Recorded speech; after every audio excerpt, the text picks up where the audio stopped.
ஜனாதிபதி மற்றும் பிரதமர் ஆகியோர் நத்தார் தின வாழ்த்துக்களை தெரிவிக்கின்றனர். அயலவர்கள் மற்றும் பின்தங்கிய சமூகத்தினர் மீதான அன்பும் அந்யோன்ய உறவும் சக வாழ்வுடன் கூடிய நல்லிணக்கமும் நத்தாரூடாக பிரதிபலிக்கப்படும் மிக சிறந்த அறிகுறிகளாகும் என ஜனாதிபதி மைத்ரிபால சிறிசேன குறிப்பிட்டுள்ளார். நத்தார் தினத்தை முன்னிட்டு வெளியிட்டுள்ள வாழ்த்துச் செய்தியில் ஜனாதிபதி இதனை குறிப்பிட்டுள்ளார். இந்த அறிகுறிகள் எந்த நாடாயினும் எந்தவொரு இனமாயினும் மதிப்பளித்து போஷிக்கப்பட வேண்டிய சிறந்த குணவியல்புகளாகும் என்றும் ஜனாதிபதி சுட்டிக்காட்டியுள்ளார்.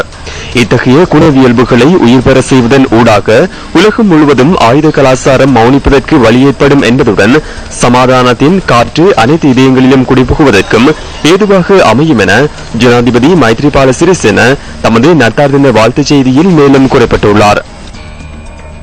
இயேசுநாதரின் வாழ்வை அடிப்படையாக கொண்டு தத்தமது வாழ்க்கையை கட்டியெழுப்ப வேண்டும் என பிரதமர் ரணில் விக்ரமசிங்க தெரிவித்துள்ளார்.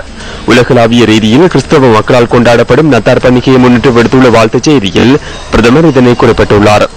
சட்டம் ஒழுங்கு மற்றும் நீதி நிலைநாட்டப்படும் சிறந்த ஒரு தேசத்தை உருவாக்குவதற்காக ஒன்றுபட்டு ஒரே மனதுடன் செயற்படுவது அனைவரது கடமையாகும் என தெரிவித்துள்ள பிரதமர், அப்போதுதான் இயேசுநாதரின் பிறப்பு இடம்பெற்ற நத்தார் தினத்தை அர்த்தபூர்வமானதாக மாற்றிக்கொள்ள முடியும் என்றும் குறிப்பிட்டுள்ளார்.